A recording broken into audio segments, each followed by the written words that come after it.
আসসালামু আলাইকুম। সাইফুরস বিসিএস প্লাসে সকলকে স্বাগত জানাচ্ছি। শরীফ ওসমান বিন হাদি।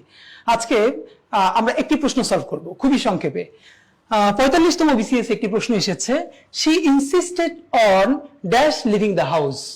এই প্রশ্নটি আমরা একটু সমাধান করব।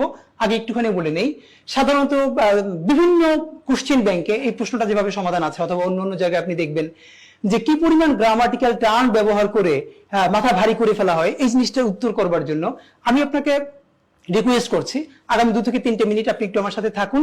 কোন ধরনের এতটা আমরা জানা ছাড়াই দেখেন আপনি কিভাবে এটা সঠিক উত্তর করতে পারেন, এবং এই অ্যাপ্রোচটাই আপনাকে বিসিএস রিটেনের ইংলিশের 200 নম্বরে ভালো করতে হেল্প করবে। ওকে, আসেন আমরা এখানে কি আছে আমরা জানি। ইনসিস্ট মানে কি? পিড়াপিড়ি করা, জোরাজুরি করা। সে ইনসিস্টেড, সে জোরাজুরি করেছিল অন লিভিং দ্য হাউস, মানে বাড়ি ছেড়ে যেতে, ঘর ছেড়ে যেতে সে কি করেছিল?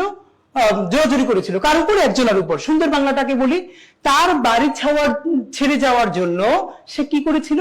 জোরাজুরি করেছিল। এইবার একটা কথা খেয়াল করি কি কি অপশনে আছে।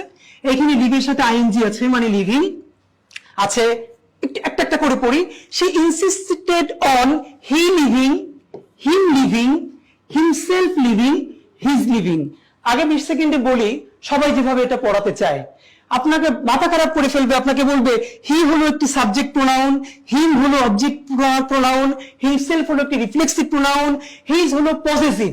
আপনি এই নামগুলো শুনতে শুনতে অসুস্থ হয়ে যাবেন, কিন্তু আপনার কোনো স্কিল বাড়বে না। এবার খেয়াল করেন, এই একটি নাম জানা ছাড়াও আপনি এটা শুদ্ধ কিভাবে করতে পারেন, একটু আমার সাথে হেল্প করেন। আপনার আরেকটা যেটা বলবে, এখানে লিভের সাথে আইএনজি আছে, সুতরাং আইএনজির পূর্বে কোন প্রোনাউন হবে? এটা না বলে আমি আপনার সাথে একটু বাংলা বলি, আপনি আমার সাথে বাসা বসে ইংলিশ বলবেন। আমি বললাম কি, যেমন লেখা ইংরেজি কি? রাইট। তাহলে আমি যদি বলি আমার লেখা, ইংরেজি কি বলেন তো? আপনি কি বলেন?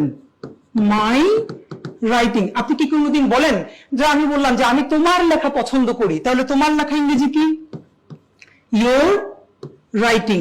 তাহলে বলি যদি তার লেখা, কি বলি?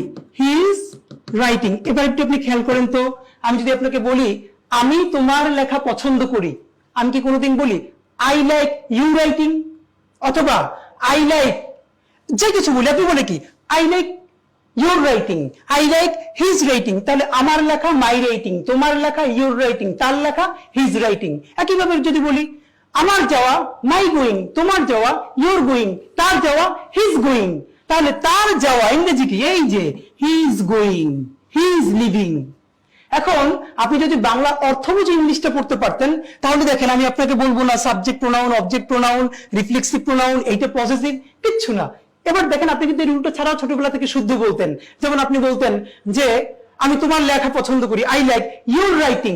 এখন আমি যদি আপনাকে বলতে চাই ইউর রাইটিং হলো একটা আইএনজি, তার আগে হবে পজেসিভ, পজেসিভটা হলো ইউর, আপনার কোনো উপকারে আসবে না।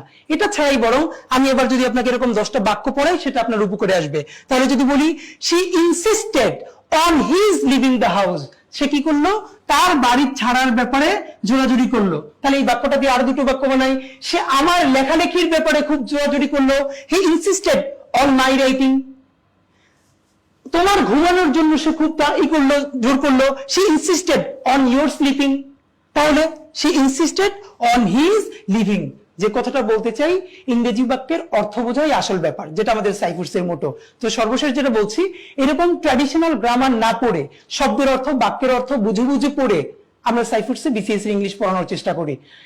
ঠিক এইভাবে 30টি ক্লাসে বিসিএস এ আপনি 30 মার্কস ইংলিশে 30-এর বেশি পাবেন, এই গ্যারান্টি কোর্স নিয়ে আমরা সাইফুরসে একটি প্রোগ্রাম শুরু করেছি। নাম হলো BCS English programme, special English programme.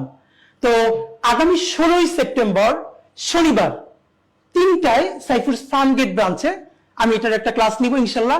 এই পুরো ক্লাসটা আমার সাথে হবে, এবং আমরা একদম প্রথম থেকে শূন্য থেকে শুরু করে শেষ পর্যন্ত ক্লাসগুলো করব শব্দের অর্থ, বাক্যের অর্থ বুঝে গ্রামারের প্রয়োগের মাধ্যমে, কোনো মুখস্থ বিষয়ের উপরে না। তাহলে সকলকে অনুরোধ করছি আগামী